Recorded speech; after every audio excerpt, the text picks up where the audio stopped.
Today is Thursday, July 15th, 2021. This is DIRTRACKR Daily. I'm Justin Fiedler. Coming up, we go deep on night one of the Double Kings Royal weekend. We've got an interesting Kyle Larson news piece, plus results from across the country last night. Before we dive in, if you like what I'm doing here, please subscribe to the show, leave a review, and hit those follow and notification buttons depending on where you consume this. That'll make sure you don't miss any future episodes. Make sure to follow at DIRTRACKR on Twitter, Instagram, Facebook, and TikTok. And don't forget, DIRTRACKR.com has a bunch more cool dirt racing stuff. Now let's get going. The Double Kings Royal weekend is off and running with last night's Joker's Wild kicking off the 4-race stretch with big money on the line. Last night's 10,000 win show was the standard outlaw format and featured the biggest car count of the season so far at 57. When the night was complete, we were left with a dominating win from Carson Macedo in the feature. He started 6th, was somehow second by the backstretch on the first lap and leading out of turn 4. Brian Brown tried a few times to make it interesting, but the JJR 41 was just too strong. Macedo said afterward that he wasn't sure how good they would be for the feature after he went 3rd to 6th in the dash, but Philip Dietz had that thing tuned up and ready to roll. It was Macedo's 6th win of 2021 with the Outlaws and first at Eldora in his career. I mentioned back on the June 15th daily that Macedo had improved dramatically on half-mile racetracks this year, and we're now at 5 of his 6 wins this season happening on the bigger speedways. He now has wins in 2021 at Knoxville, Williams Grove, Volusia, and Eldora. If you want to win an Outlaw championship and be a factor in big money shows, you've got to be good at big tracks, and Macedo is blossoming right before our very eyes. In his last 8 Outlaw races, Macedo hasn't finished worse than 6th, and that stretch includes 5 podiums. He's now jumped over Brad Sweet to take over that spot atop the Who's Hot stat at DIRTRACKR.com/analytics. His average finish over the previous 5 races is 2.8, and over the last 10, it's 5.5. Behind Macedo, it was a very good night for Brian Brown. He recently made a change at the crew chief position on his car, and it appears to be paying off. Longtime team boss Chad Morgan was let go, and Brownie is rolling with his uncle Danny Lasowski going forward. Last night's second place finish broke a string of 5 straight Outlaw races outside the top 10 for Brownie. David Gravel, Kerry Madsen, and Aaron Reitzel completed last night's top 5. A weird story of the night that emerged was a bunch of broken wings. Between top wing sideboards and even some front wings, there were some guys really affected last night. We saw Logan Schuchart have issues, as did Paul McMahon, Ian Madsen, James McFadden, Darren Pittman, and others. The explanation seemed to be that dirt clods from the track were being kicked up and destroying those pieces. And after having issues at the Doty, Kyle Larson was again the victim of mechanical gremlins last night. He slowed to a stop in the final heat race with torque tube problems and was forced to the night's B-main. After a win there, he drove from 21st to 10th to score the night's Hard Charger award in the feature. For Brad Sweet and the championship hunt, Sweet's 11th place finish last night was his first outside the top 10 since June 12th at Knoxville. Macedo chopped 22 points out of his lead with his win, but it's still 120, the gap between first and second. That's about 60 positions. Sweet can afford to have some off nights with as big as that lead has grown to right now. Looking ahead to tonight, the first round of big money is on the line. The winner will take home $175,000 and the title of King the 38th. I have not seen an official release about the format for tonight and Saturday, but you can assume time trials with a 6-car invert in heat races. We'll then do a C and a B to set the rest of the feature starters. There were some other weird things last time in 2019, including the heat race order kind of being changed around. The starting lineup was set by a revenge draw. I'm not sure if any of that is back this season. The 36th Kings Royal back in 2019 was also a show-up points only event. So I'm going to assume that the 38th and 37th editions we're seeing this week will also be show-up points as well, with last night and Friday night's prelim shows being full points, being as how those are just the standard Outlaw format. As for win picks for tonight, I think you're probably looking at the usual suspects: Sweet, Macedo, Gravel, Madsen, Schuchart, Larson. I also think that Brent Marks could be a factor, and Aaron Reitzel was fast last night. Sheldon Haudenschild also has won at Eldora before. If you can't be at Eldora, you can watch all of the action live tonight on Dirt Vision. In some NASCAR news from yesterday, it was announced that Hendrick Motorsports has extended Kyle Larson's contract through the 2023 season. That's not something I'd normally mention on this show, but there was an interesting tidbit in there about Larson's extracurricular racing. Through much of this NASCAR season, Larson has been sponsored by HendrickCars.com, which is notable because initially Hendrick had issues trying to secure sponsorship for Larson. That's not surprising given the initial reasoning behind Larson's Ganassi departure and his issues in 2020.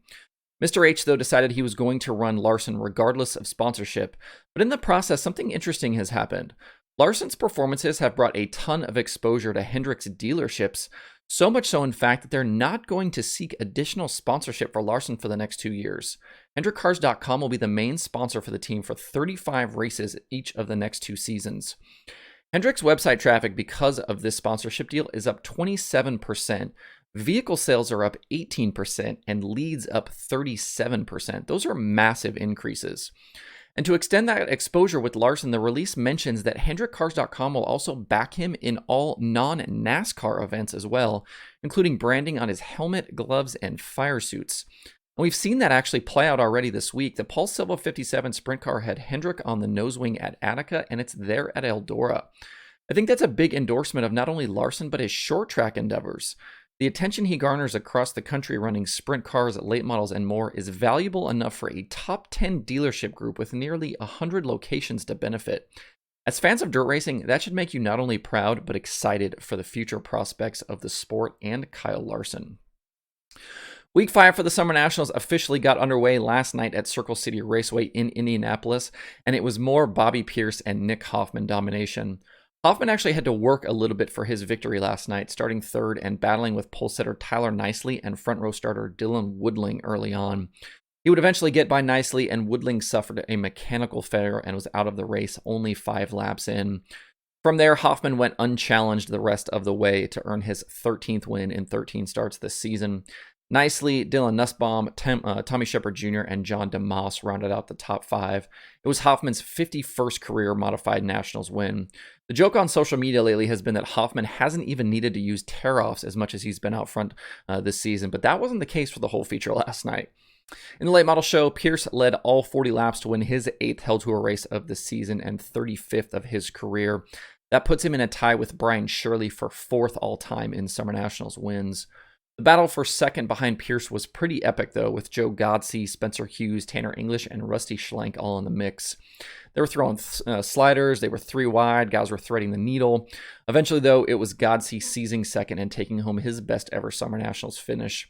Hughes finished 3rd, English 4th, and Schlenk was 5th. Hughes continues to be impressive in that PCC Motorsports entry. He's had some really good runs with the Outlaws and Lucas, and I wouldn't be surprised to see him take down a win this season as he gets more comfortable. Both the late models and modifieds are back in action tonight at Thunderbird Raceway in Michigan. You can watch the racing live on Dirt Vision. Last night's USAC Midget event at Solomon Valley was postponed due to rain. Hot laps were just about set to begin when the storm came. They'll try and get that program in tonight before they head to Jefferson County on Friday and Saturday. The Short Track Super Series event at Bloomsburg Fair was also affected by weather last night. They had completed 29 laps of the feature but were unable to continue because of rain. Jeff Strunk was declared the winner as he was the leader after those 29 laps. Anthony Perego, Mike Mahaney, Matt Shepard, and Ryan Cratchit completed the top 5. Shepard and Perego were tied atop the North Region standings entering the night, so Perego will inch ahead of Shepard following his second place result. The North Region is back in action next Thursday night, July 22nd at Utica, Rome. With the U.S. MTS Modifieds at Casino Speedway last night, Jake O'Neill kept his strong 2021 campaign going with his 2nd straight win and 4th of the year. O'Neill led the final 25 laps of the 40-lapper, topping Dan Ebert, Scott Ward, Dustin Sorensen, and Tyler Davis. Rodney Sanders finished 6th, and points leader Derek Ramirez was 13th.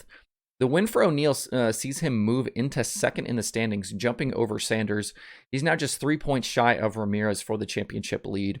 US MTS Modifieds are back Friday and Saturday night for Mod Wars at Ogilvie Raceway in Minnesota. In Western Sprint Tour action in Oregon last night, Justin Cox finally picked up a win at Sunset after finishing 2nd each of the first 2 nights. The win vaults him to the top of the Speedweek point standings.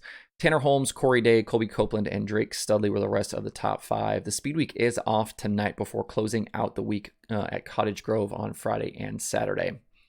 And the season of Rainouts continues for the Lucas Oil Late Model Dirt Series. They were supposed to be at 34 Raceway tonight in Iowa to kick off a 3-race weekend, but that show has been canceled because of saturated grounds. The series is still planning to race on Friday at Tri-City Speedway in Illinois and Lucas Oil Speedway on Saturday in Missouri. There are 6 shows on the streaming schedule for today. The headliner is definitely that Kings Royal on Dirt Vision with the Summer Nationals from Thunderbird also on DV. Flow Racing has Flow 24/7 and weekly racing from Kossuth County. Dirt Track Digest has modifieds and ULMS late models from Genesee Speedway, and Speed Sport has weekly action from Grand Rapids. To see the full daily streaming schedule with links to watch, visit DIRTRACKR.com/watch tonight.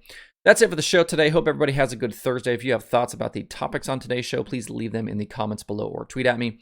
Thanks everybody for tuning in. We'll see you tomorrow for more Dirt Tracker Daily.